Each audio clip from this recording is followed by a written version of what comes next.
La pression, elle commence à monter petit à petit, on commence à se projeter un peu. 7. 8. Je sais qu'elle est prête et qu'elle a le mental pour ça. La peur de la grosse casse qui arriverait à ce moment-là et qui remettrait tout en question.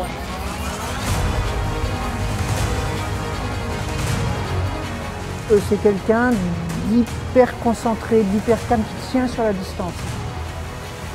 Elle a appris à ne rien lâcher, à ne rien lâcher.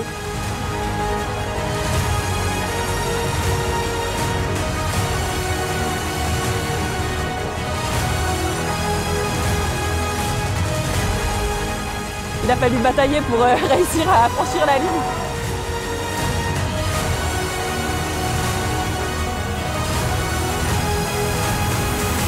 Aujourd'hui, je pense vraiment que Justine est quasiment la seule femme capable de gagner un Vendée Globe.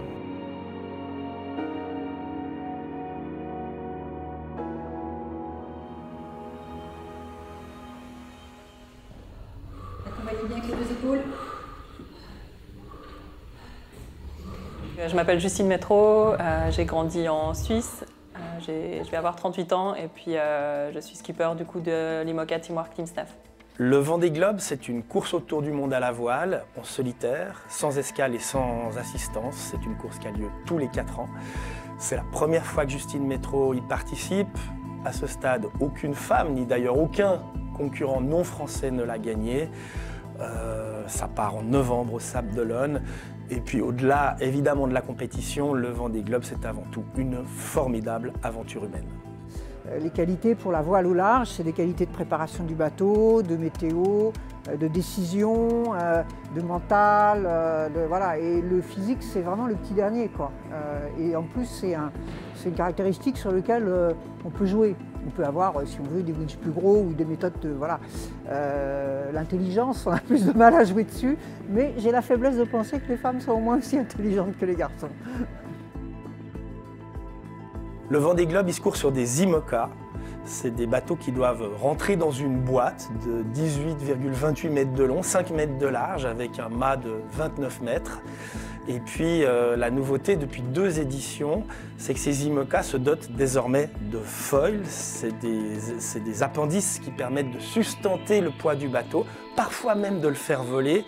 Et puis en réduisant le frottement de la coque avec l'eau, eh bien évidemment que ça permet à ces bateaux d'aller beaucoup plus vite. C'est des bateaux d'une nouvelle génération, ça n'a plus rien à voir. Il y a vraiment plus de comparatif avec les Vendée Globe que moi j'ai fait.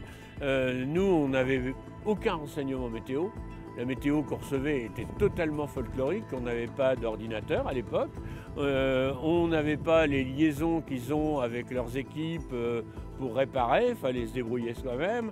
Les bateaux n'avaient pas de quilles qui basculent, n'avaient pas de mât comme aujourd'hui. Enfin bref, ça n'a plus rien à voir, quoi, hein. Et nous, on mettait 110 jours pour faire le tour du monde. Bon, je te le montre, mais Ouais. tu peux...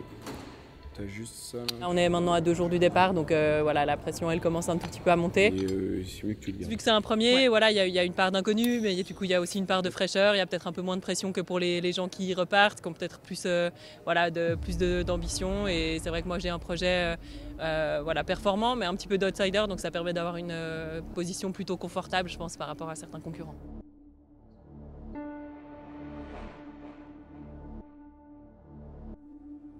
Le 10 novembre, c'est une grosse journée avec tout un processus et toute une mise en scène pour le départ, avec l'arrivée des skippers petit à petit, le départ ponton qui est très timé, et puis après la sortie du chenal, et puis après avec l'équipe on essaye de se mettre en route, de respecter les procédures qu'on a normalement sur les autres départs de course. Donc c'est vrai que moi ça m'a permis d'être assez sereine et d'aborder ce départ comme si c'était juste un autre.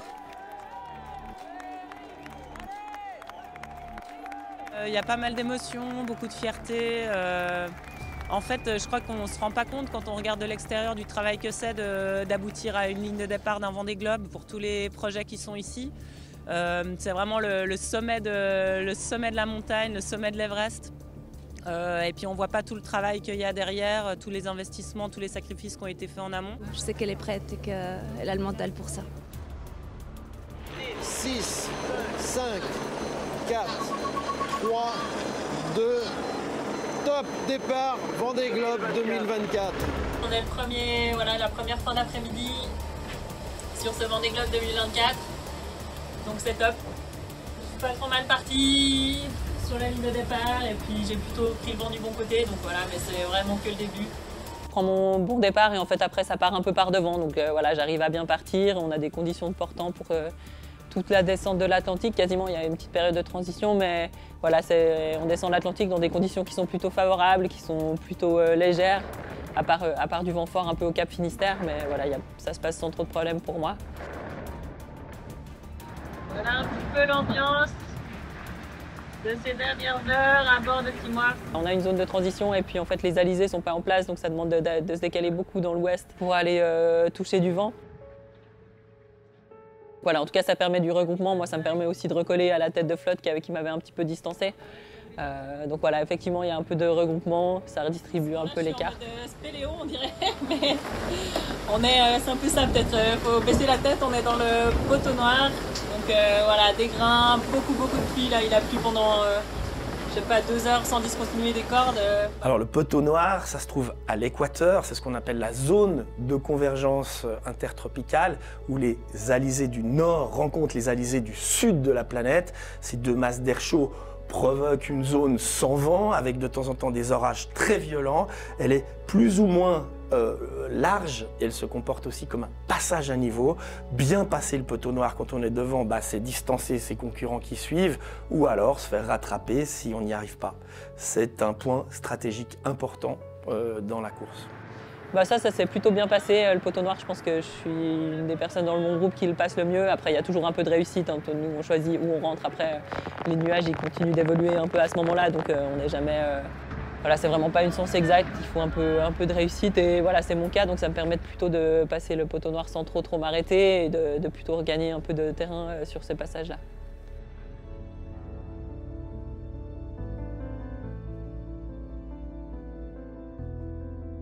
Mon parcours de voile, il a commencé sur le lac Léman avec mes parents qui, eux, viennent de la campagne, mais quand ils sont installés à Genève, ils ont acheté un petit bateau pour pouvoir naviguer en famille, voilà, les fins de journée, les week-ends, et pouvoir passer aussi des vacances sur le lac. Donc c'est comme ça que ça a commencé pour moi. Moi, le côté vraiment compétition et même le côté de faire vraiment du bateau plus pour moi, il est venu vraiment à l'adolescence, quand j'avais à peu près 16 ans. Justine, je pense, juste après l'aventure Lady Cat, elle est restée avec nous 2 ans, elle a trouvé son sponsor Teamwork. Je pense qu'elle est toujours avec le même sponsor, donc c'est une belle histoire.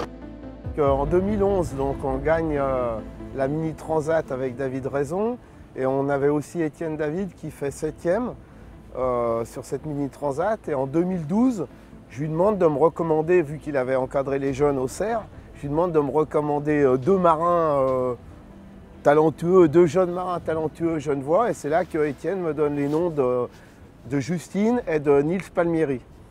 Bon, à ce moment-là, on n'avait pas la capacité de soutenir 2 marins, et puis je me suis dit que l'idée de sponsoriser une fille, c'était quand même quelque chose de très intéressant. Donc notre choix s'est porté sur Justine. So I met her first in 2012 when we were both training for the 2013 Mini Transat. And from the moment I met her, you knew you were looking at a serious athlete.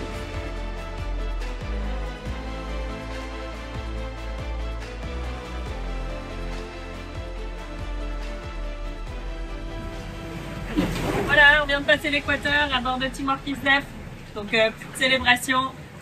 Début de l'Atlantique Sud, c'est vrai que ça passe toujours généralement près du Brésil parce qu'on est quand même obligé de se décaler pas mal dans l'ouest pour passer le poteau noir.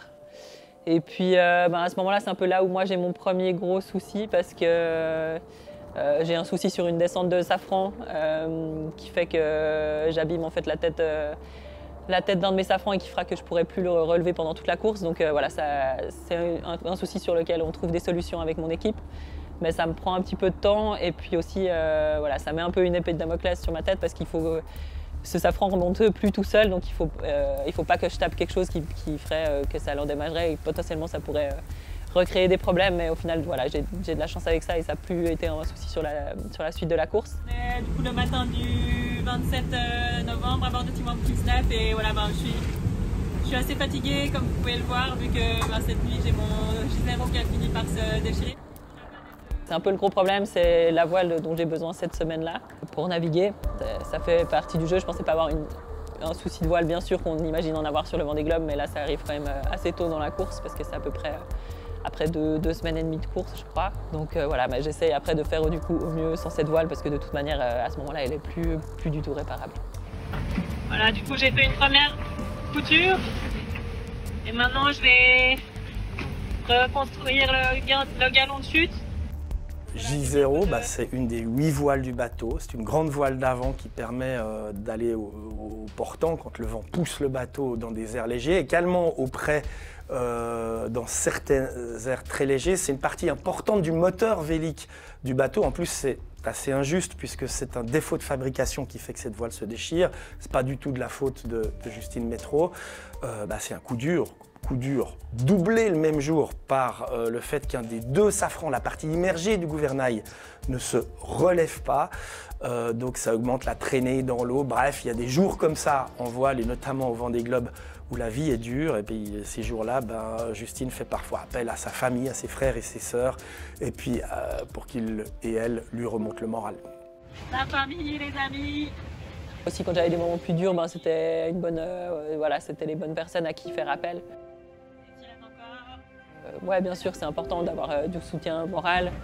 On ne peut pas l'avoir sur le Vendée Globe de la part de professionnels du métier, mais par contre, on peut l'avoir vraiment de la part de nos proches, des amis, de la famille. Et je pense qu'elle a elle aussi appris beaucoup sur ses besoins par rapport à ça. Et elle nous a dit, Hello et moi, dans le temps qu'elle aurait dû communiquer plus vite avec nous, qu'elle n'avait pas forcément le moral et que il aurait fallu plus vite qu'elle nous écrive un petit message et qu'on puisse échanger, soit parler d'autres choses, soit comme ça. Et je pense qu'elle en sortira aussi grandie sur elle, ses besoins lors d'une course comme ça.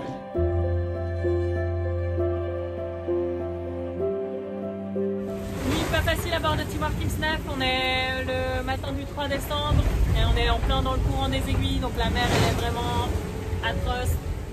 Avec la perte de mon J0, je perds un peu le contact avec le groupe de tête. Malheureusement, ça me pénalise quand même beaucoup parce qu'à ce moment-là, ça part fort par devant. Voilà, au final, j'arrive à me remettre en route, j'arrive à repartir avec le paquet qui était un petit peu derrière moi, donc Boris Herman, Clarisse et Sam Davis. Du coup, on passe le cap de Bonne-Espérance qui ne se passe jamais dans des conditions très faciles parce qu'à ce moment-là, on fait face au courant des aiguilles, donc il y a vraiment des états de mer qui sont très durs. Donc on fait 48 heures qui ne sont pas très drôles, mais voilà, ça finit par passer. Les conditions de l'Indien s'améliorent et nous, on a eu de la chance, je pense, par rapport au reste de la flotte qui était un peu derrière nous. On a plutôt des conditions dans l'Indien qui sont assez clémentes. Ce qui est assez magique, c'est qu'elle a réussi justement avec ce bateau de génération 2020 à suivre toute une partie des bateaux neufs de génération 2024. Elle et Sam Goodchild, ils ont toujours été dans le coup et je crois qu'elle fait une magnifique course et elle prouve une fois de plus que dans les femmes qui font de la course au large aujourd'hui, il faut vraiment compter avec elle, quoi. C'est vrai que justement l'Indien est clément, mais à l'approche, je pense, de l'Australie et un petit peu plus tard, c'est là où on commence de nouveau à avoir un petit peu du mauvais temps. On a un passage de front qui est très actif que moi j'arrive à attraper, à partir avec pour rester au contact des bateaux qui sont devant moi. C'est la neige. Et là ça fait un peu un cut avec l'arrière de la flotte. Donc voilà, quelques jours de navigation qui sont vraiment pas très drôles mais qui permettent en même temps de créer un gros écart par rapport au bateau qui était juste derrière moi.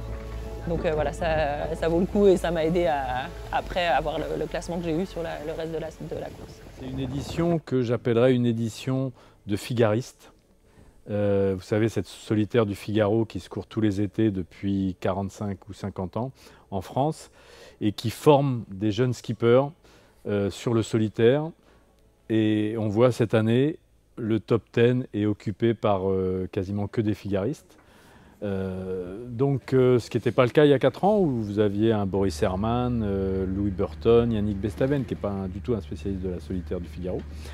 Et donc suivant les éditions, là cette année on est vraiment, et ça se voit aussi dans la manière de naviguer, où il y a eu une bagarre permanente où les bateaux ont été poussés à fond, donc c'est une édition vraiment exceptionnelle avec tendance solitaire du Figaro quand même. Voilà, donc on voit cette onde de vent fort qui va nous accompagner pendant... Ça a évolué, avancer avec nous, rester avec nous un certain temps. En fait, mes aériens, je les perds au début du Pacifique, dans la première grosse tempête. Donc voilà, je fais tout le Pacifique avec que mon aérien de tribord qui fonctionne. C'est pas très handicapant, mais ça me pénalise un peu plus sur la suite, sur la remontée de l'Atlantique, où les vents sont un peu plus instables, où il y a du près, où c'est moins facile pour le pilote de fonctionner en mode compas. Donc à ce moment-là, c'était un peu plus difficile de tenir le rythme des autres qui avaient toujours des bonnes informations vent. D'un côté, je ne sais pas ni la direction du vent, ni la force du vent, ni l'angle du vent que j'ai. Et du coup, je ne peux pas utiliser mon pilote automatique en mode vent. Donc je peux juste lui demander de suivre un cap. On essaye de solutionner ça avec mon équipe après le passage du Cap Horn, mais au final, on n'arrive pas vraiment à trouver de solution. En tout cas, toutes les solutions d'aérien qu'on essaie de faire refonctionner, chaque fois, on arrive à les faire refonctionner, mais en fait, les informations qu'ils nous donnent sont erronées. Je me dis que je vais devoir finir la course comme ça. C'était pas forcément très simple déjà dans le Pacifique Sud, mais j'espérais vraiment trouver une solution après le Horn. Donc c'est un peu, voilà, il faut avaler la pilule de dire, bon, je vais encore devoir naviguer un mois comme ça.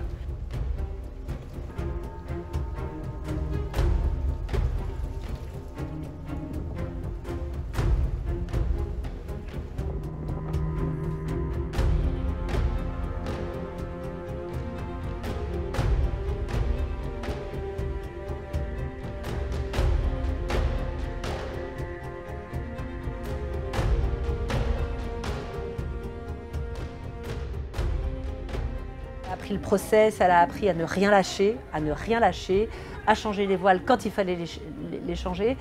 Et cette expertise-là, pour moi, elle l'a transposée dans le solitaire. C'est-à-dire qu'en solitaire, moi, je suis bien placée pour le savoir, il y a des moments où on se donne, on essaie de se préserver.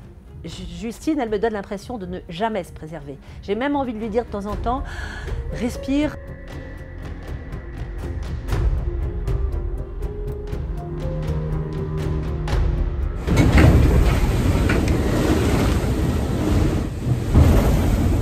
Bonjour à tous, on est le 28 décembre à bord de Timor Kingsnef, on est à 150 000 du Cap Horn, du Cap Horn, parce que du coup on va pas passer sur terre, on va passer à une soixantaine de milles de large. Donc voilà, c'est sûr qu'on va pas voir grand chose. Pour le dernier cap, on va respecter la petite tradition avec la topette de l'ami Pierre, donc voilà, petite tribu pour l'océan, le bateau et moi. Et puis voilà, Cap Horn c'est fait, vamos! C'est vrai que le paquet avec lequel j'ai navigué, on n'a pas vraiment eu de chance sur les conditions parce qu'on perd beaucoup de terrain sur les bateaux qui sont devant nous et on en perd beaucoup sur les bateaux qui sont derrière nous parce que je crois que le petit paquet, justement avec Benjamin Dutreux, Sam Davis, etc., qui étaient 4 jours derrière nous au Cap Horn, ils reviennent à un jour et puis la tête de flotte qui était aussi à 3-4 jours, eux ils s'envolent. Donc voilà, on a vraiment eu des conditions pas simples, beaucoup de près, beaucoup d'états de mer qui sont durs pour les bateaux. En tout cas, j'ai l'impression que les bateaux ont vraiment beaucoup fatigué après le passage du Horn, alors qu'on se dit que normalement ça devrait s'améliorer un peu. Voilà, il y a une bonne arrivée d'eau là, de côté du cockpit. Donc ouais, une remontée de l'Atlantique pas simple et du coup qui a été assez longue aussi parce qu'on a dû faire beaucoup de près. Voilà, négocier avec une grosse zone orageuse le long du Brésil qui est en plus remonté avec nous. Donc voilà, tout ça, ça a fait que c'était pas de tout repos cette remontée de l'Atlantique. Justine, j'ai ferraillé avec elle sur la solitaire du Figaro 2019. On s'est retrouvés sur 2 ou 3 étapes vraiment bord à bord et là j'ai vu qu'elle ne lâchait mais jamais rien. Donc on a fait des heures et des heures à 10, 15, 20 mètres de l'un de l'autre et là j'ai vu que c'était quelqu'un qui était vraiment impressionnant. Donc quelque part je ne suis pas étonné, mais je suis vraiment impressionné quand même. On a toutes lu le livre d'Hélène MacArthur quand on avait 14-15 ans. Et c'est vrai que ces histoires de tour du monde, elles ont été inspirantes pour Justine. voilà, donc ça n'a pas été de tourpeau cette nuit et ce matin à bord de Timor Kingsnef, mais bon voilà, j'espère que du coup on est bien prêt pour le coup de vent à venir.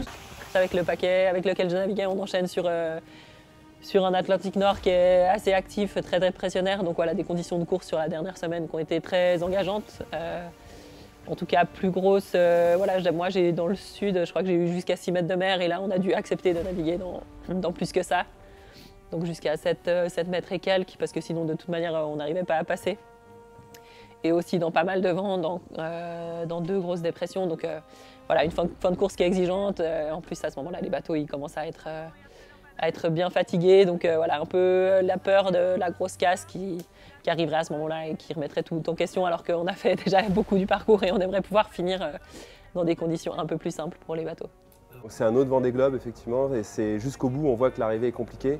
Avec ces derniers jours au Cap Finistère, un front qui a balayé et qui leur a mis des conditions difficiles sur la route. Là, cette nuit, on a vu que son positionnement s'était un peu arrêté, le front était passé, il était dur à récupérer. Donc elle s'est un petit peu arrêtée, c'est aussi pour ça que les ETA, les heures d'arrivée glissent un peu pour elle et Sam Goodchild. Donc voilà, jusqu'au bout, c'est une régate intense. Je pense qu'elle va être fatiguée, contente mais fatiguée. Donc c'est vrai qu'on passe une première grosse dépression qu'on a pendant quelques jours au portant, et puis après, au moment du passage du Cap Finistère, on rattrape une autre dépression, nous rattrape et doit nous amener jusqu'à la ligne d'arrivée.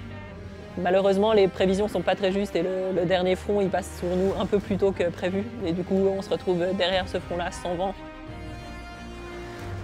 Donc voilà, une fin de course qui met pas mal plus de temps que prévu, et puis des conditions très instables derrière le front, donc voilà, qui rajoute un peu d'incertitude jusqu'au passage de la ligne. Justine Métro qui a franchi à la ligne ce samedi à 14h38. Ouais, le Vendée Globe, c'est exigeant. C'est vrai qu'à un moment donné, on se rend même plus compte que c'est vraiment ce qu'on fait. Moi, j'ai vraiment eu du plaisir jusqu'au Cap Horn. Après, c'est vrai qu'on a eu une remontée de l'Atlantique vraiment assez dure, même jusqu'à la fin. Même là, encore aujourd'hui, il a fallu batailler pour réussir à franchir la ligne. Mais voilà, c'est une belle satisfaction d'avoir réussi à faire ça et puis de ramener le bateau et d'avoir pu faire ça aussi avec une super équipe.